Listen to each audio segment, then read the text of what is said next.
Hi friends, అందరికీ నమస్తే. ఎలా ఉన్నారు? ఆంధ్రప్రదేశ్ ప్రభుత్వము కొత్త ప్రభుత్వం ఏర్పాటైన తర్వాత ఆంధ్రప్రదేశ్ ముఖ్యమంత్రి నారా చంద్రబాబు నాయుడు గారు ఇకపై ఆంధ్రప్రదేశ్లో ఎన్టీఆర్ భరోసా పేరుతో పెన్షన్ల పంపిణీ కార్యక్రమాన్ని ఈ విధంగా ప్రకటించడం జరిగింది. ఇప్పుడు ఇస్తున్నటువంటి పెన్షన్స్ ఎవరికి ఇస్తున్నారంటే ప్రస్తుత వృద్ధులు, ఒంటరి మహిళలు, వితంతువులు, చేనేత కార్మికులు, ట్రాన్స్జెండర్స్, జాలర్లు, డప్పు కళాకారులు మొదలగు వారికి పెన్షన్ ప్రతి నెల 4,000 రూపాయలు ఇవ్వటం జరుగుతుందండి.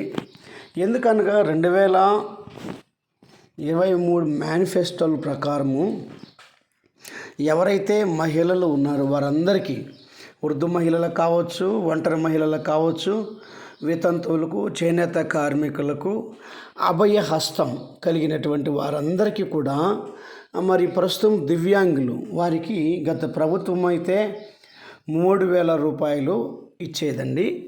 ఈ యొక్క దివ్యాంగులకైతే సదరం సర్టిఫికెట్ ఉండి 60% పైగా ఉన్నట్టు ప్రతి ఒక్కరికి కూడా ఈ నెల 6,000 రూపాయలు ఇవ్వటానికి ఆంధ్రప్రదేశ్ ప్రభుత్వము మరి ఈ యొక్క జీవో కాపీని అయితే విడుదల చేయటం జరిగిందండి. పూర్తిగా అంగవైకల్యం చెంది మంచానికే పరిమితమైనటువంటి వారికి ప్రస్తుతం ఇస్తున్న 3,000 రూపాయల పెన్షన్ను ఏకంగా 5,000 పెన్షన్ ఏకంగా 15,000 రూపాయలకు పెంచడం జరిగింది.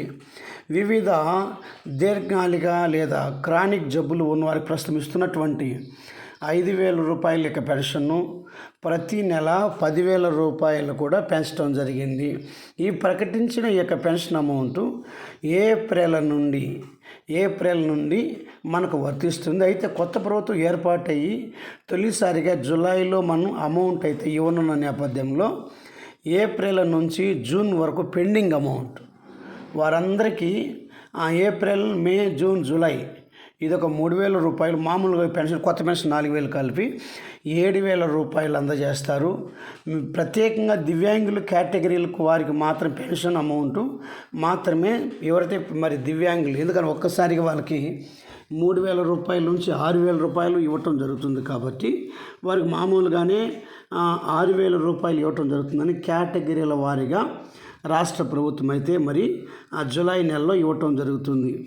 ఏది ఏమైనా ఆంధ్రప్రదేశ్ ప్రభుత్వము కొత్తగా ఏర్పడినటువంటి యొక్క ప్రభుత్వంలో నారా చంద్రబాబు నాయుడు అలాగే జనసేన, బీజేపీ కూటమితో ఒక చక్కటి నిర్ణయం అయితే తీసుకోవటం జరిగిందండి. గత ప్రభుత్వాలు అయితే ప్రతి నెల వారి ఇంటి వద్దకే వచ్చి పెన్షన్ ఇచ్చేవారండి. అయితే ఇంకా వాలంటీర్ విషయంలో మాత్రం ఇంకా కూడా ప్రభుత్వము ఒకవేళ వాలంటీర్లు ఇస్తారా లేదా మిగిలిన వారు ఎవరి ద్వారైనా కూడా మరి పెన్షన్ పంపబడుతుంది అనేటువంటి విషయం ఇంకా కూడా ఆంధ్రప్రదేశ్ రాష్ట్ర ప్రభుత్వం ఇంకా నిర్ణయం తీసుకోవాల్సింది. ఫ్రెండ్స్ మా ఛానల్ చూస్తున్నారు. ఇలాంటి వీడియోలు రాష్ట్ర ప్రభుత్వము మరి కేంద్రం పెట్టే ప్రతి సంక్షేమ పథకాలను మీకు పెడుతుంటాను. మా ఛానల్ లైక్ చేయండి, షేర్ చేయండి, సబ్స్క్రైబ్ చేయండి ఫ్రెండ్స్.